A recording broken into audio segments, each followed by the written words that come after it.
Good morning. You're listening to the BLAINESWORLD show here on WPVM LP in Asheville, North Carolina, 103.7 on your dial. This is, as indicated, the BLAINESWORLD show. We're heard each Wednesday at 9 a.m. You can also watch us on WPVM's Facebook page. I'm your host, Blaine Greenfield, and I'm here in my Zoom studio in Fairview, North Carolina. Each week, what we do, we focus on the Asheville theater scene, as well as on positive news and information about people and organizations in both Western North Carolina and throughout the country. And toward that end, it's my pleasure to introduce my first two guests, and they are from my old stomping grounds, Pennsylvania, Philadelphia area, and they are Vic Compher and Rodney Windberg. Welcome aboard, guys. Hey, thank you very much. Okay, you can, by the way, before I forget, you can wave to all your fans and friends in Facebook world. So if you're watching, there's, okay, I see Rodney. Vic doesn't want to wave. But let me mention that Vic is a filmmaker, licensed clinical social worker, workshop trainer, and author. His most recent film is Portraits of Professional Caregivers, Their Passion, Their Pain, which addresses secondary trauma and staff resiliency. The film has been broadcast widely on American public television, screened at many public and professional venues around the country, including various professional and regional conferences and many workshops. Caregivers was nominated for a regional Emmy for Outstanding Documentary in 2018. Very cool. Rodney is an Emmy Award-winning modern Renaissance man. His interests in professional endeavors are broad-ranging from full-length film production to music composition. He is fascinated in discovering what makes things tick and how to creatively intersect with them, with his inner vision of his clients or new ways to use the latest technical advances. So the first question, guys, I'm just curious, how do you hook up with each other? Vic, you want to maybe take that? Well, we were attending a Seder that was being conducted by a close friend, a mutual friend, but we didn't know each other, that is Rodney and I. And we were seated at the same table and spent an evening together, my wife on my left, Rodney on my right, his partner on his right. And we got to talking and we discovered all these common interests and that we were just happened to be involved in filmmaking. I have a suspicion that the host seated us together purposefully, maybe because of our interest in films, and we started working together. It's been probably close to 10 years. I think it's been actually 10 years since then. 10 years. So I want to ask you anything about the Seder that night, but at least you met, you remember one thing about that night. And the question then I'll ask Rodney, if I can, I'm fascinated by how people get into what they're doing. So as a kid, you grew up where? Right outside of Philadelphia in a small town called Yeadon, Pennsylvania. I know it a little bit. Now, let me ask you, as a kid, did you always know you wanted to be an Emmy-nominated documentary filmmaker? As a kid, I had 5 passions, and actually, I realizing I need to add a 6th one onto that. But my passions, which I discovered very early, were music. I just fell in love with music from the time I was conscious. I just always banging on pots and pans and singing, making up noise, whatever. I fell in love with music. Second passion was film and television. My dad was obsessed with going to the movies. It may sound weird, but in the 60s, we probably went as a family to the movies probably 2 times a month. Oh, wow. Yeah, I mean, it was a lot. And I remember the first film movie that I became obsessed with was Oliver. And I think I saw the musical Oliver in the theater probably 25, 30 minutes. Everybody who could take me went, I would beg to take me. Yeah, I took my friends. They were like, you really like this? I mean, the other two passions I always say are technology. My dad did the most amazing thing when I was in 5th grade. My dad was a salesman at Sears and also rehabbed houses. And he did he's very creative, very industrious guy. But Sears offered correspondence courses. And so he saw that I had this interest in electricity, which was spawned on by him because he would take me to rehab houses. And he brought home this course in basic electricity and said, here, you could do what you want with it. And so within a summer, I had taken it and moved on to basic electronics. And because everything goes back to music, went to home organ repair. And that led to me building my first synthesizer that I played in my first band from scratch. Like, went to Radio Shack, got all the parts, figured out how to do the schematic diagram and put it all together. So that was passion number 3. And then 4 is education. I love just learning about everything and anything I can find. I'm realizing though that I need to add spirituality because I was telling someone a story how in fourth and fifth grade I would sit and hold counseling sessions with my friends during the time, and I would talk to them about the Bible. And later on, it would be Buddha and just all the different spiritual practices that were out there. I didn't know that much about that. I would just read a little article in a magazine or read something at the library, but then I was counseling everybody. So that's how I got into this all. You put all that together and that's how I got to be me. Well, it's funny you say that because one of the reasons we moved to Asheville from the Philadelphia area is my wife looked up New Age, holistic, and spirituality, and Asheville pops up. Yeah. And I have no idea how I was going to fit in, but she did, so sort of like you. And back to Vic, then same question. So Vic, when you were a little kid, I guess the first thing you wanted to be was, you knew as a kid you want to be a licensed clinical social worker? Was that your goal as a kid? Well, that's a funny question. I think my background was much more vanilla than Rodney just described. I grew up the son of a Presbyterian minister in East Tennessee. And of course, I was very much exposed to religious music in that context. I guess my dad and others were examples of teachers, and my father was also a really wonderful counselor, and people trusted him and confided in him. And so some of that must have rubbed off. I never wanted to be a preacher, but I did pick up some of those skills from him. So I grew up really in sort of a small town environment, not too far from where you are on the other side of the Smoky Mountains. But as a young adult, I had the privilege of going to West Berlin to spend my junior year of college. And I fell in love with big cities, and my wife and I, as newlyweds, moved up to Philadelphia. And I got into social work. And when I sort of retired with a small R in my mid-50s, I decided that I'd like to take the social work themes, I'd like to take my interviewing skills, my organizing skills, and being very visual, I put all this into filmmaking. And I made several films, and then got to know Rodney, and we moved up a few notches in terms of our production quality, in terms of our outreach and broadcasting. So it's been a wonderful evolution. Well, let me ask you then, so in terms of meeting Rodney, you just mentioned several small films. Rodney, had you done any films before that? I started my company Melody Vision in 1991. And yes, I had done a number of TV shows and films in either scoring, composing, or writing the music for them, and or producing or directing.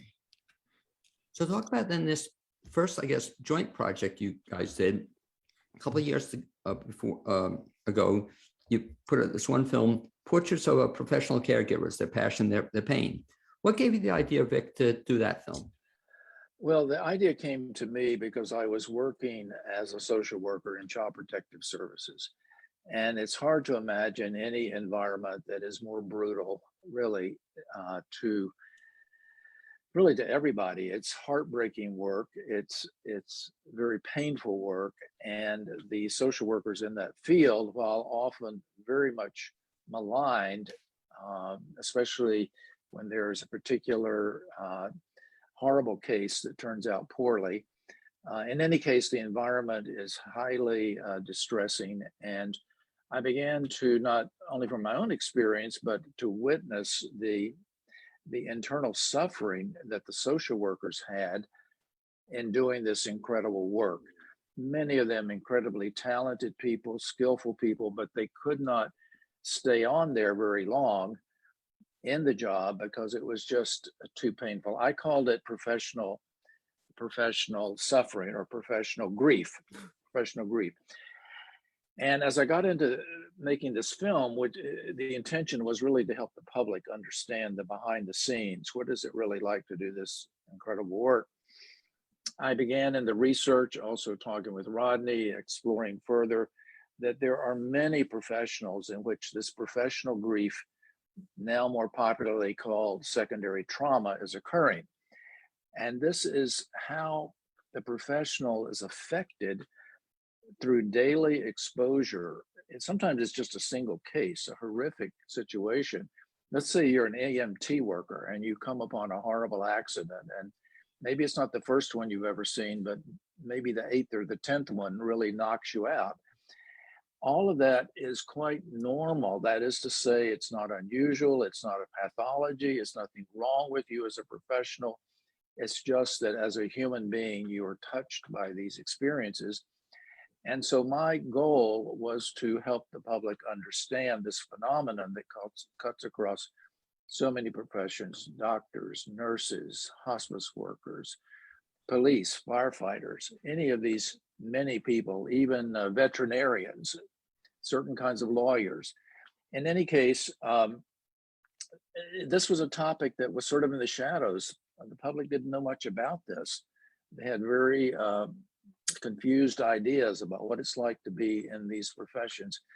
So what we have found is during the pandemic, the mainstream media has begun to really highlight the suffering, really the emotional suffering of especially healthcare workers and other essential workers. And we are getting this backstory now. So this is coming into the light. And the film is really having something of a revival. It came out in 2015 and it did quite well. It was on PBS and other places, lots of conferences and so forth. But we're still finding an interest that I think is because it's so relevant in terms of talking about the professionals who provide special care. What's interesting, because as you and I look at the title, I think it's a great title because it talks about, I love it, their passion, which they all have. But until, as you said, maybe a few years ago, few people realized all the pain involved, you know, and how tough it is to be a professional caregiver, to be any kind of caregiver. Yeah, very much so. There's also a lot of beauty and passion, very positive stuff. We call that compassion satisfaction. And when a person is really doing a good and skillful job and they're getting some positive feedback from their clients that it's meaningful for them, there is a great sense of reward and meaning in the work. But there's also the shadow side, and it's that shadow side that the public seems to know least about. Mm-hmm.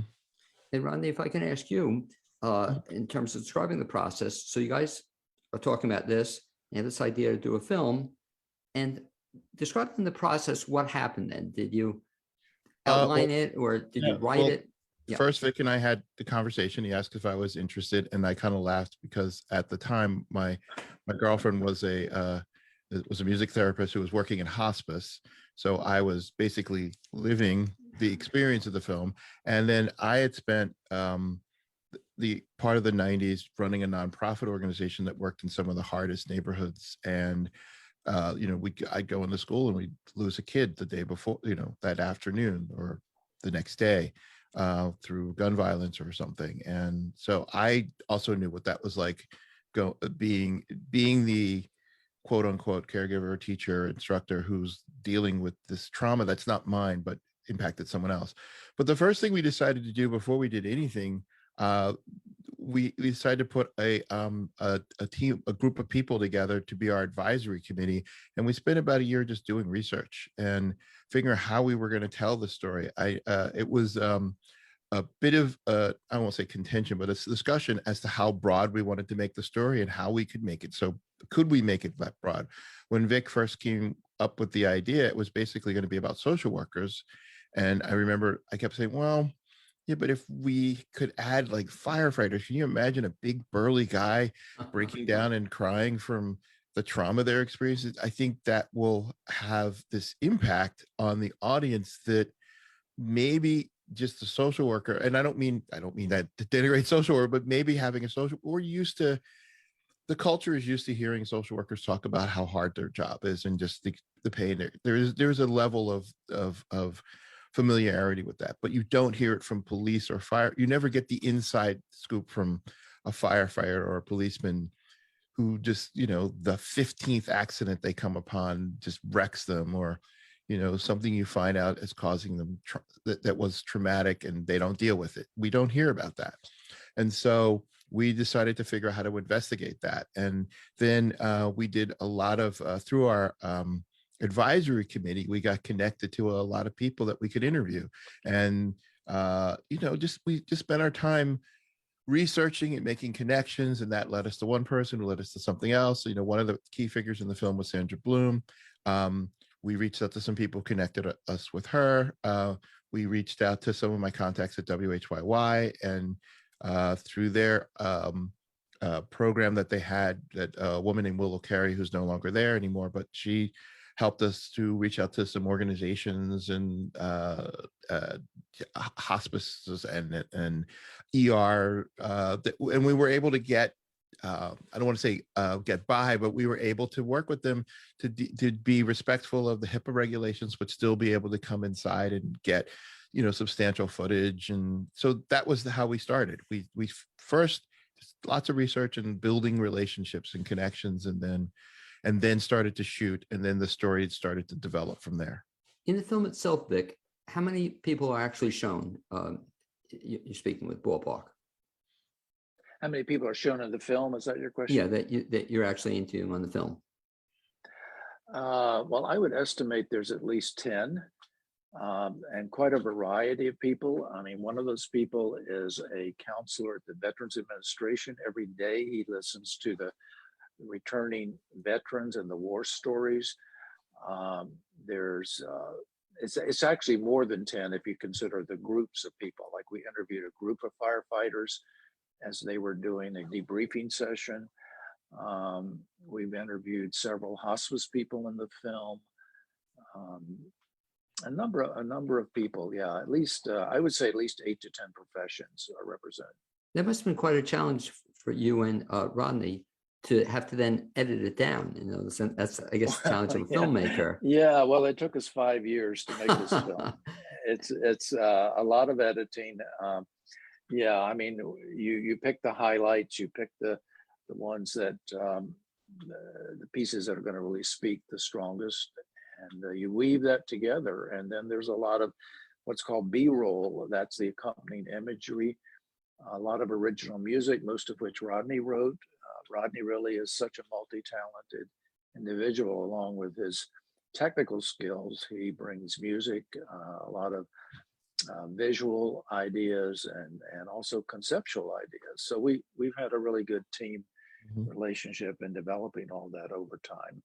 Rodney, how long is this film from the whole film itself? Caregivers is 52 minutes, I believe. Or is 57 minutes. It's the exact length for PBS. We actually had to cut it down a little bit so that we could broadcast it in the hour time slot for PBS. Our original cut was an hour and 10, an hour and 15. But I have actually grown to like the shorter version. In fact, when I watched the longer version a little while ago, and I was like, it's too long. But there's so much stuff in there, and so many people we talked to. It's hard to figure out what to cut out, But I was going to say that must be the challenge of you two as filmmakers, to take so much stuff and it's almost like having a baby, I guess, that you can't use it all. Talk about this film then. If folks want to find out more about this first film we're talking about, and again, portraits of professional caregivers, their passion, their pain, how would they find out? Where should they go to find out? It's very easy to find it. We have a website called Caregivers Film. That's caregivers with an S, film, one word, .com. There's lots of information there about how to obtain the film. There's a trailer, a lot of background information. There are resources for caregivers. It's a really interesting website, we think. So that's the best way to get hold of it. Okay, so it's caregivers.com? Caregiversfilm.com. So again, if folks want to see this first film or get a copy of it or rent it, buy it, whatever, go to caregiversfilm.com. What's kind of interesting, and that's how I guess I met you also in terms of tonight's show, is that you finished this first one. And what inspired you to come up with a second film that you're just about finishing now? Is that correct? Yes, it's essentially done, and we'll be releasing it officially, I would say, in the next 4 to 6 weeks. What inspired me? Well, what inspired me is that I really look for topics that shall we say, are in the shadow. That is to say, they're not out front for people. They're sort of things that everybody knows about at some level, and yet they don't know. They don't consciously talk about it. It hasn't come to light yet. And that is the subject of our second film, which is about sex and religion and the great disparity, the great breach that has existed historically when the church, as well as Judaic backgrounds, whether you're Jewish or Christian, to some degree, it could be Muslim, although we didn't explore that as much. But there's this great breach between the body and the spirit. And this goes back to about the 4th century historically, where St. Augustine began to have a lot of influence in theology and to kind of think, well, the body is evil and the spirit is good. And this has been translated in so many negative forms in very harmful ways that have hurt the sexual development and the emotional development of many people.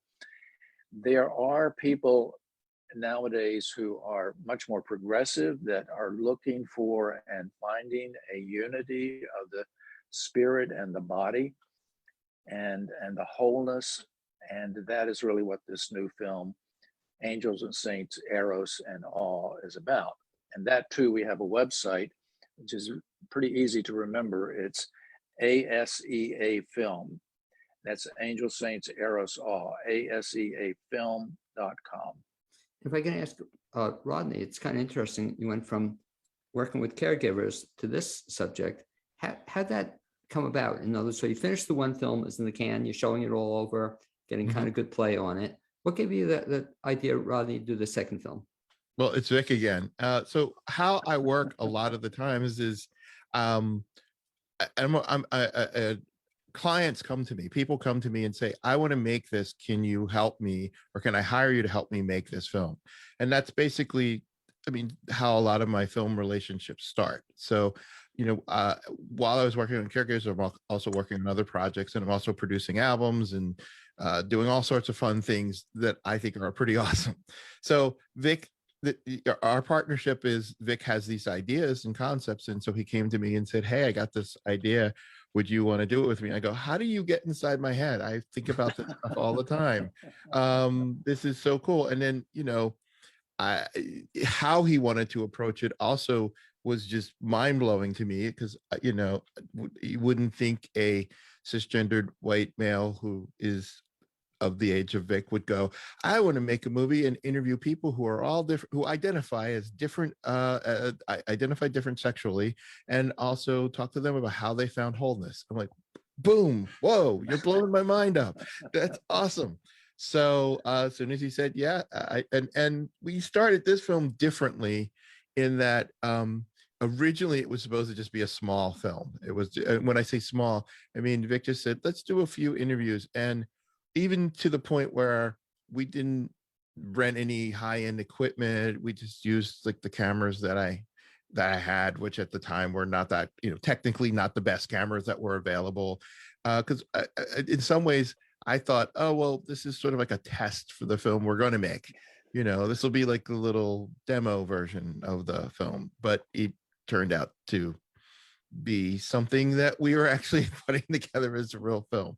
Rodney, if I can just jump in here, well, we still have time to maybe give people a feel for it. I'd like to see if we can show at least part of it. You have a trailer. Yeah. And you mentioned too, if you're watching this on Facebook Live, you'll see it. If you're listening, hopefully it'll translate as well. But this is a trailer for the film that Rodney and Vic are working on or finalizing as we speak. Angels and Saints, Eros and Awe. And why don't you hit it, Rodney? See if we can get it up. Yeah, well, we can. Hold on. I just made a mistake here. Hold on. Okay. What did I do? Oh, here we go. Okay. And we'll play it as long as we have time, or as long as it makes sense if people listen to this as well. But it's up to Rodney. There we go. Good.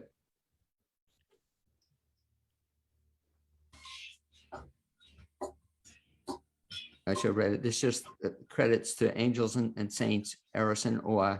If people are listening to this and they can see some of the places it's going to be shown at or looking at. Came from the rib of man. At least that's what the Bible will have you understand. Taught to walk 10 paces behind. That's how we treat the mother of mankind. You say she's a beauty and you say you love sex. Then you tell her she's dirty and you read her ex. In the chaos of a sexualized Western culture, we have inherited broken and split attitudes about sex and religion. We've been taught that faith is good, yet our bodies are bad.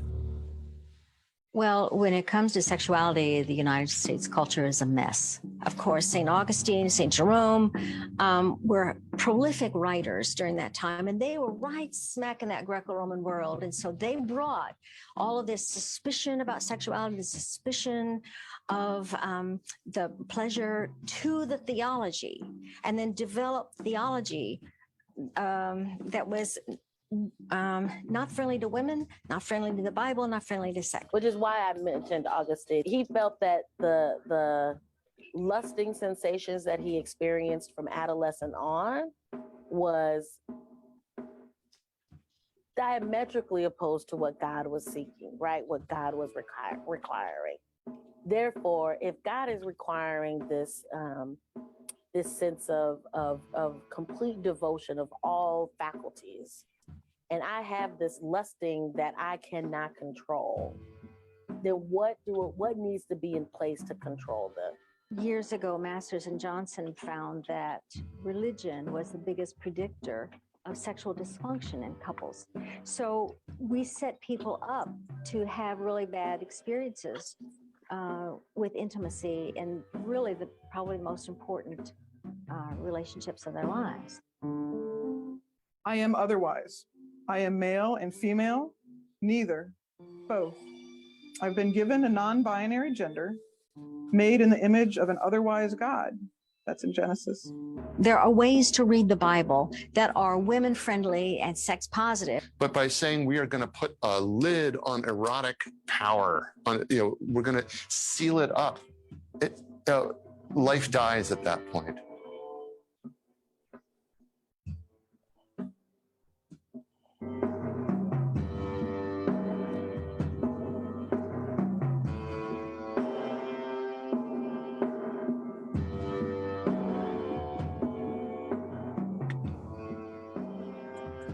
When I journal about this, I refer to, there's part of me that is the cisgendered Nick. In other words, there's the Nick that is the American male with the big pickup truck and the chainsaw and all this, trappings of American maledom.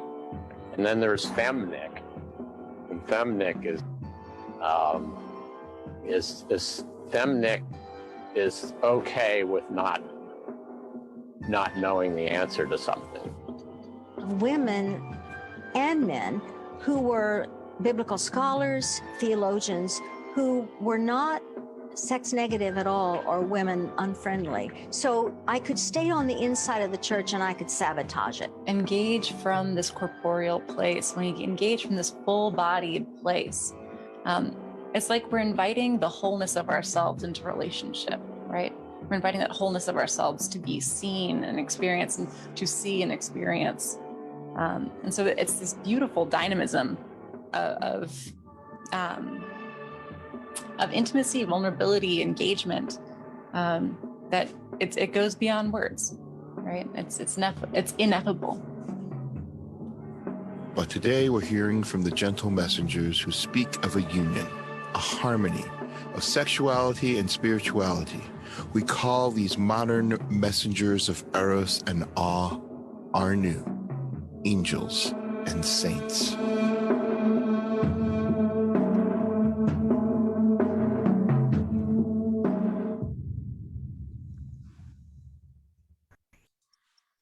Very cool. Guys, real quick, we're running against the clock. If folks want to see that preview, again, the people watching on Facebook Live could see it. People listening on the radio just heard the music. Great preview. How do you see the whole thing again if they want to? You go to the web and it's aseafilm.com. Okay. It stands for Angels, Saints, Eros, Awe. aseafilm.com. And so There's a folks, trailer and information. if folks want to keep track of it and see where it's going to be available, that's the best bet. Yep. That's the best place to bet. go. Okay. People So that again, might want to do a virtual or regular screening can contact us. Our information's there, and we'd be glad to make the film available for them to preview and to consider whether they'd like to do a screening. okay, look forward to it. Again, one last time, back to the other film or your other general information. To get information on that film, what was the website on that one? Caregiversfilm.com. Okay, I'd like to thank you, Vic and Rodney too, for being my guests this first half hour on the Blaine's World show. Hopefully, if I'm ever again in the Philadelphia area, I'll even bump into you maybe, or come on down to Asheville. I don't know if you've ever been Yeah. there. We'd love to see That you. would be great. I'd love to Asheville's see you awesome. there. I love it there. Okay, anyway, guys. Oh, you've been here? Yeah. Okay, It's didn't great. even say Great music hello. town. Yeah. Oh, I okay. didn't know you. Next No. time I come down, I'll No, say hi. no excuse. Okay, guys, thanks an awful lot. Speak to you soon. Thank Be you. well. Yeah. Take Thanks. care. Okay. I'm gonna Bye-bye. see if I can do this Bye-bye. highly technical stuff here and make these two guys disappear. And Sarah will be with you in just 1 second. I'd like to mention, as we're setting up for the second half of the show, WPVM's mission is to foster a community through programming that cultivates dialogue to inform and entertain. The station provides the medium for artists, businesses, community leaders, and nonprofits to share their voice on live radio. Listeners are invited to help support WPVM's efforts by making a tax-deductible contribution. You can do so by going to the website, WPVMFM.org, and looking at the donate option on the upper right-hand side. It's next my pleasure to introduce a local artist, and she is Sara Bell. And Sara, you can wave to all your fans and friends on Facebook world. Okay. Hey guys. Thanks. And I met Sara maybe just a couple months ago. I was so impressed with her that I had to invite her to be on the show. And I should mention that Sara has always been calmed by drawing. I like that. As a child, her mother would send her to the room to draw something when she needed to calm down. And I'll talk about that in a second. Eventually turned into a love of artistic endeavors, including plein air drawing, printmaking, and mixed media works. Currently, Sara goes into the woods and draws among the trees that inspire her, helps her find peace as a single mother of a special needs child, and feeds her need to create and be in nature. And the question, I love that introduction, Sara, that you told to draw something to calm down. Was that a punishment, or is that something you look forward to doing?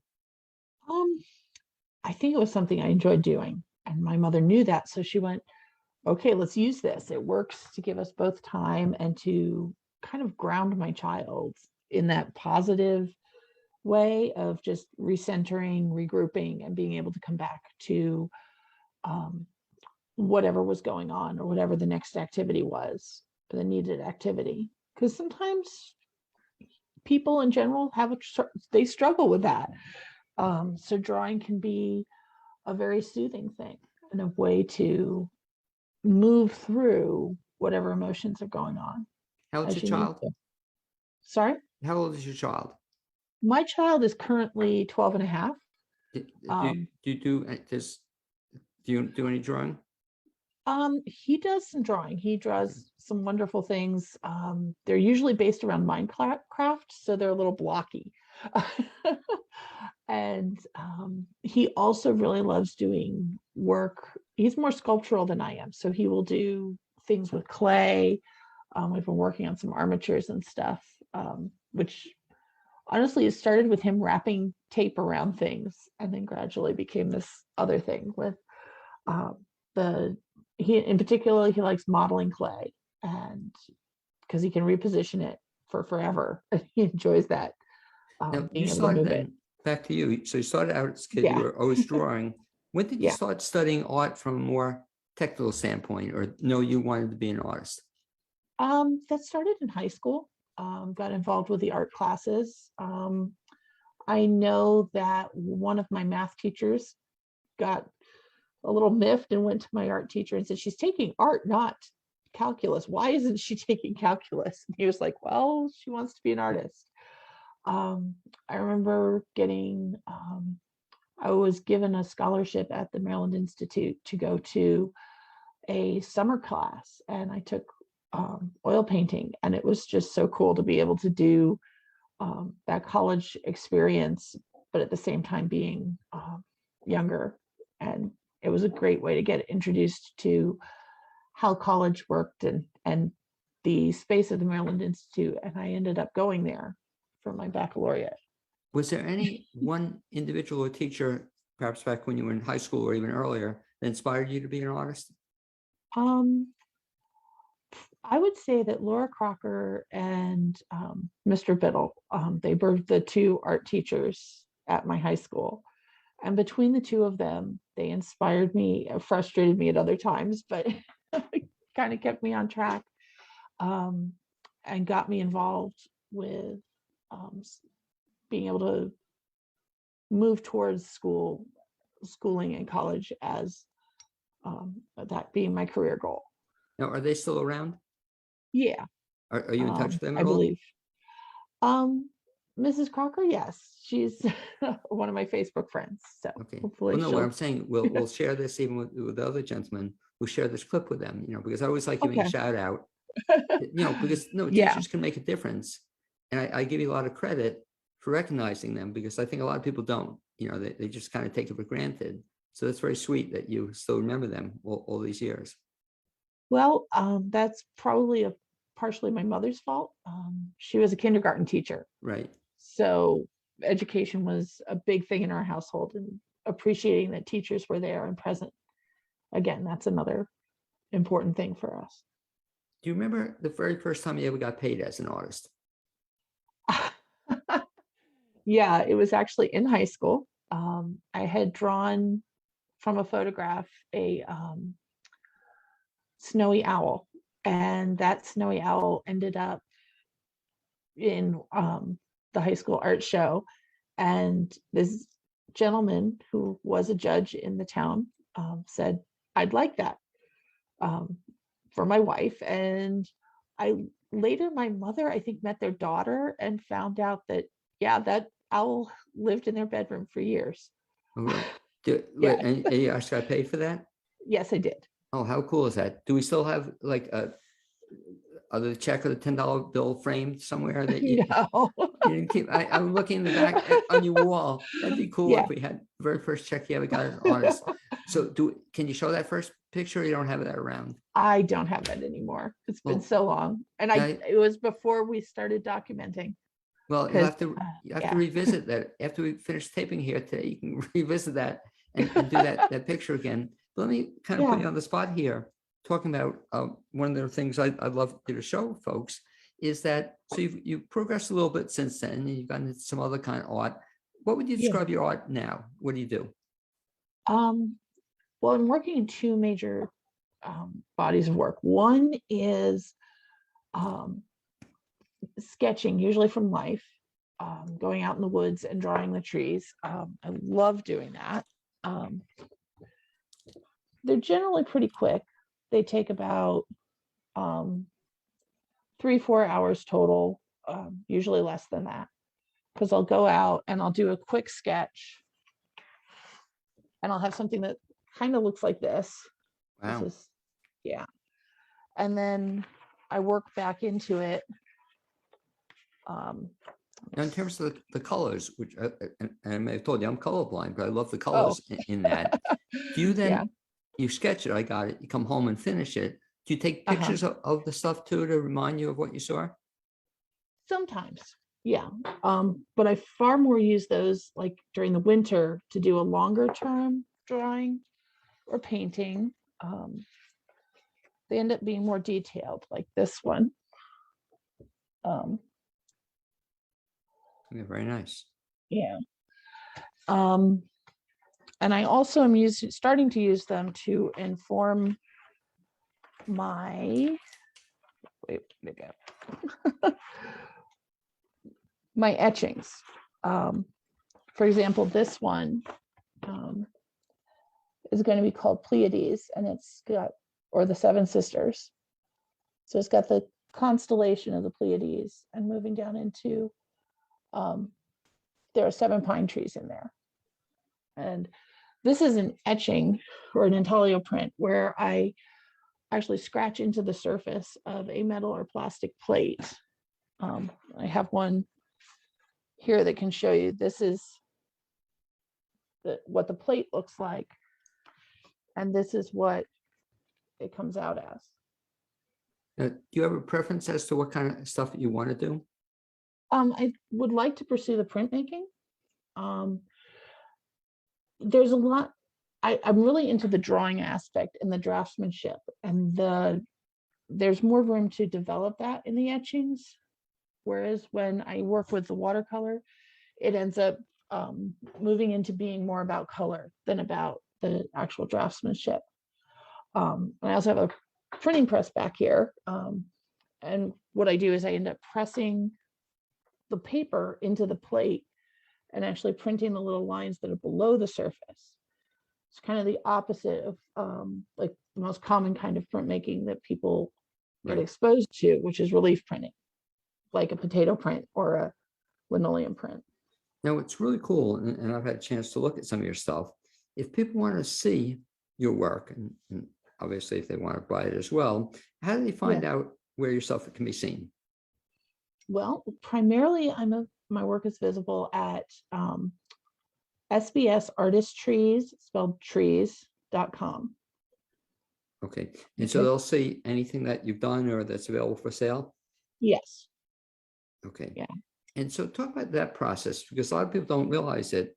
And I think this is how you and I first met, talking about the process that it's one thing to be an artist, you know, and obviously a very talented artist, but at the same time, you also have to be a business person, I guess, or run a business. You do. And was that difficult for you to start getting into that part? It's still a struggle. It's really hard to put yourself out there because as you create these pieces, they're very personal, or they can be. And it can be hard to have people go, well, I'm just not interested, or I'm not paying attention. And I think that's the hardest part, is getting in front of people and getting their attention and saying, hey, this is pretty cool.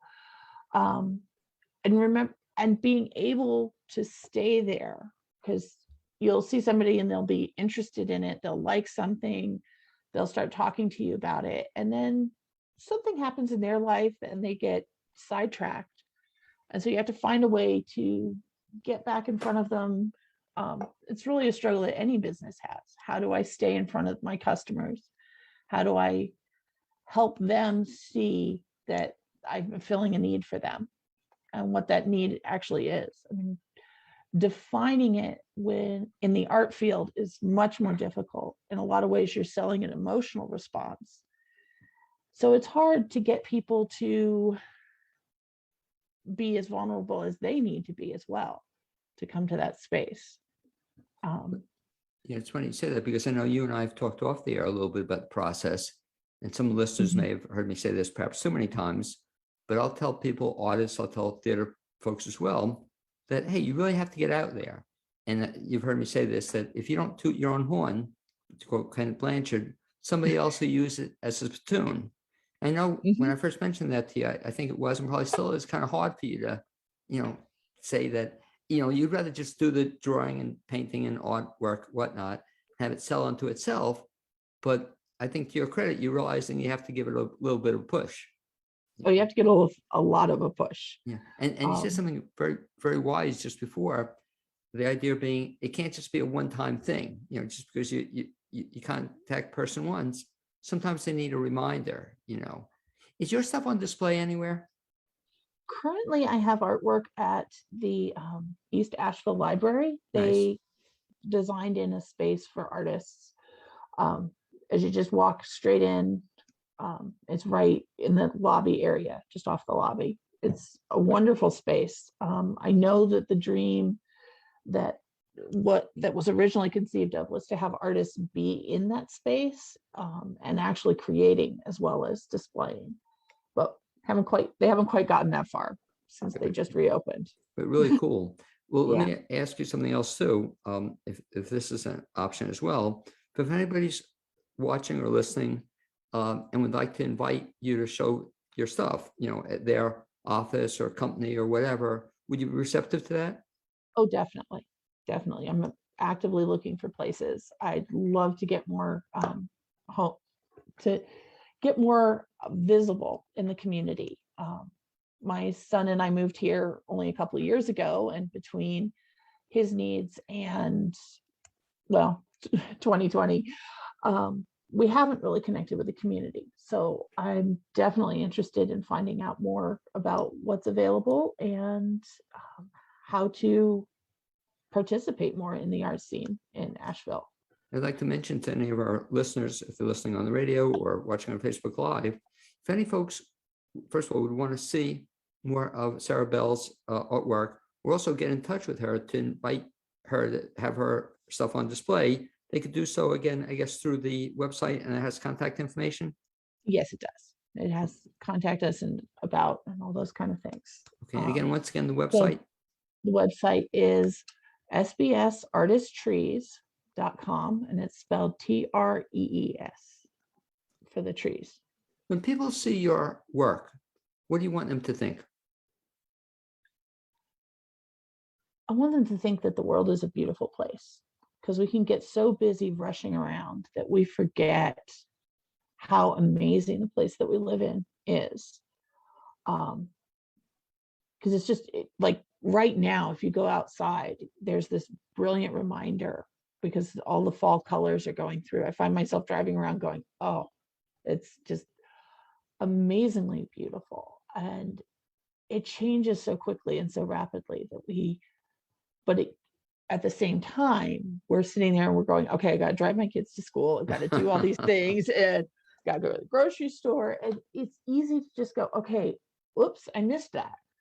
And I want people to be able to highlight those moments and reconnect with the natural world and go, oh, this is amazing. This is beautiful.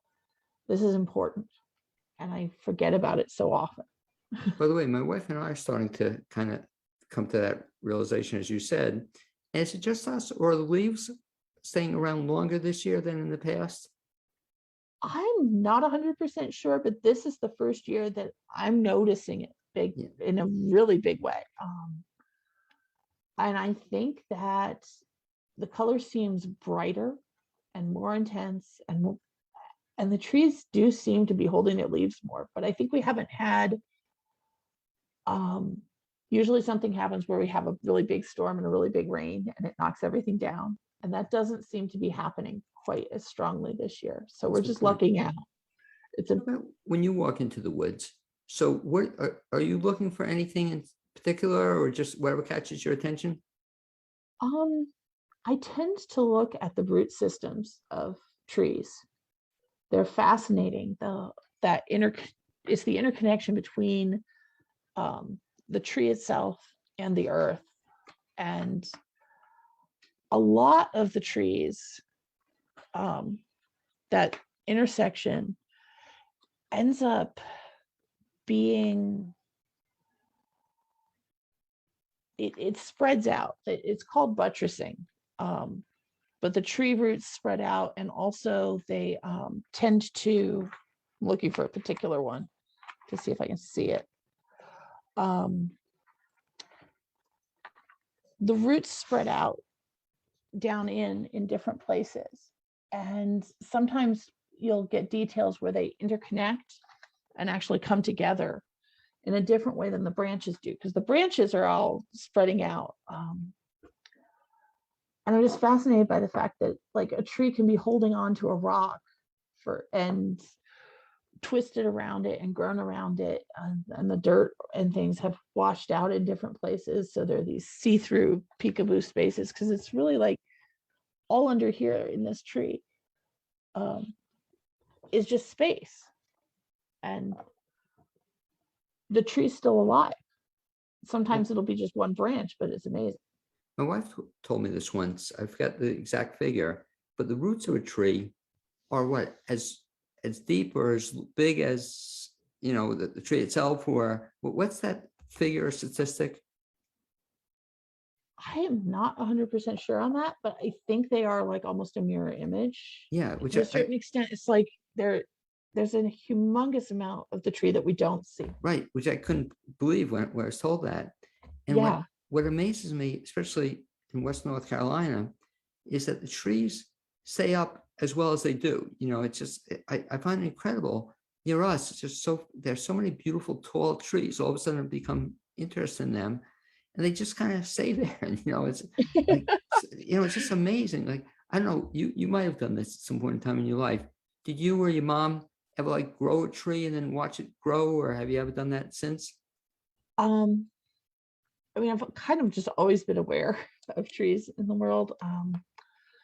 My family had acreage in upstate New York that we would go to in a place called Palmer Hollow, and there were old hemlock trees in particular there, and we got to just, I think as a kid I didn't pay as much attention to them, but I just remember it being this quietness, and as you walk into the woods, there's a special quiet feeling to them that is magical, because your feet fall on the leaf litter or whatever is under the trees, and it's squishy and it's soft, so you don't make as much noise, and it's a special magical place to be, and it's awesome.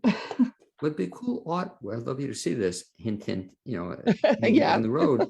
Is I'd love you, just a crazy kind of idea, to with your son to plant a tree. You know, I don't know where you would plant it, but then can you imagine this?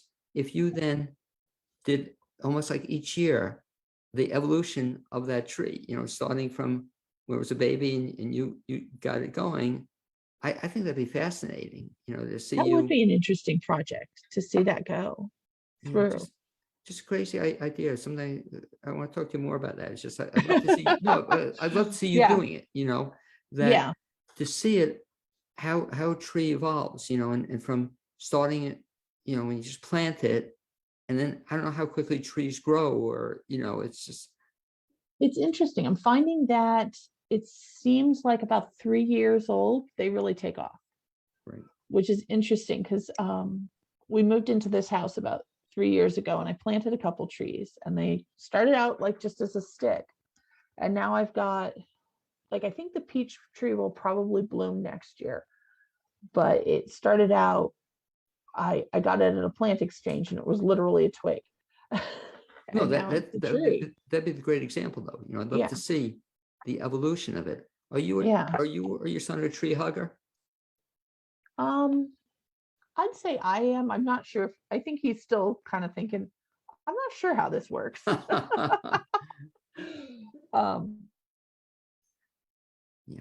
I think probably the biggest tree hugger in family is my brother, but yeah, he does. What makes somebody a tree? What makes somebody a tree hugger? I think caring about the trees. I know it's become kind of a derogatory term about some people trying to rescue the trees. I think we're freezing a little bit, Sarah. But it's more about, okay. It seems like trees are undervalued or valued for what they can provide, instead of the fact that they are these beautiful old things. I think that's one of the things that I've become really aware of this year, is just the scale of time that they move through. Because I went on a walk through a younger part of the forest than I usually go to, and saw a tree that, like, I was going, oh, it's starting to do the buttressing. It's got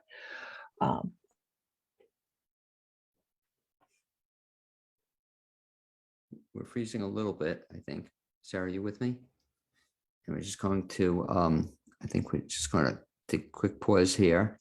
A spider tree.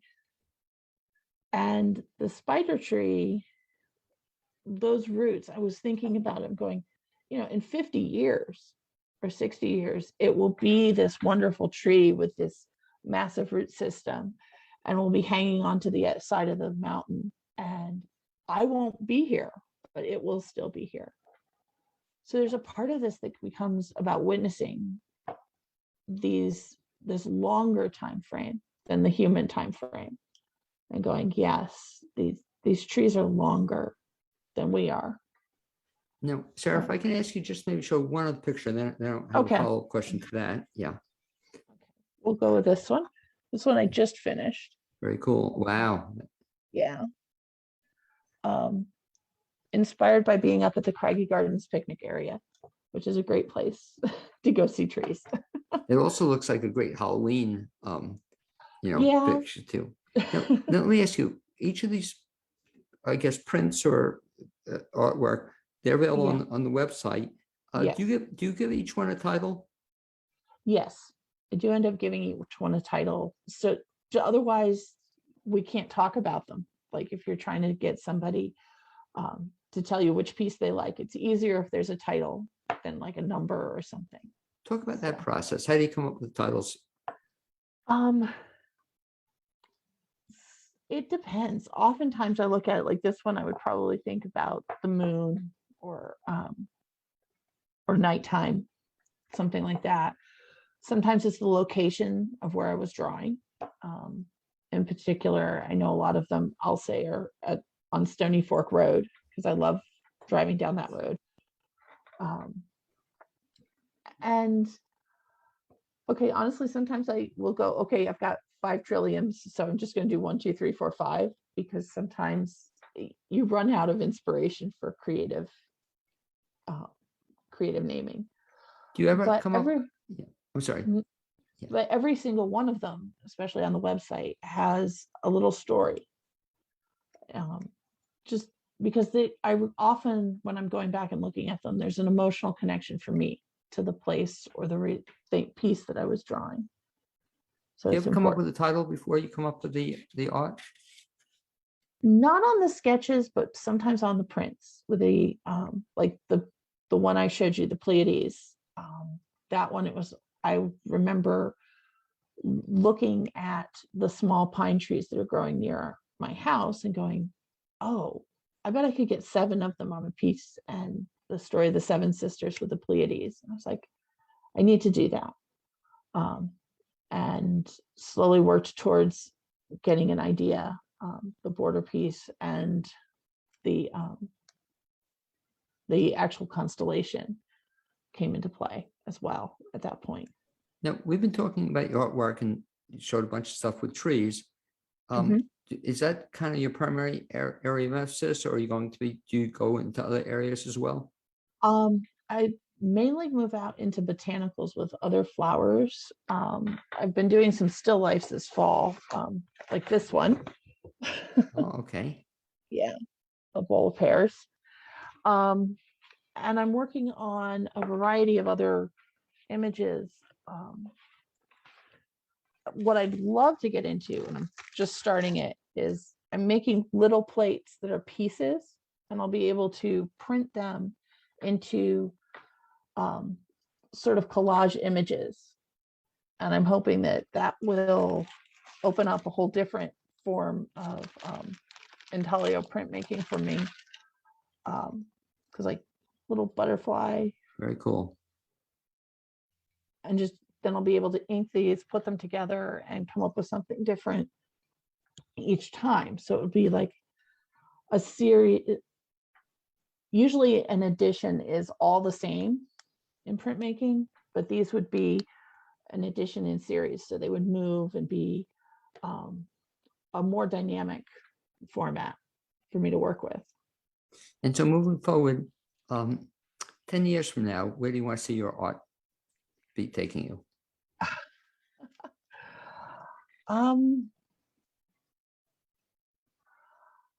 Well, I'd like it to be supporting me financially. That's the business person side. But I would like to move into artist books and being able to create a story through them that moves in a more abstract concept. Right now I've been reading Nick Bantock's works about Griffin and Sabine, and those have this wonderful like unifying theme of the love story between the two of them, but also have a variety of artworks and imagery that they've put together. So it's amazing. Sarah Bell, I have to cut you off here. Very cool. One last time, the website is what? sbsartistries.com. Great. Thanks for being my guest second half hour on the Blaine's World Show. Thank you for Also, having me. thank me for my producer. Hope to see you next week, same time, same place. And Sarah, if you would just stay with me as we wind down, that'll be great.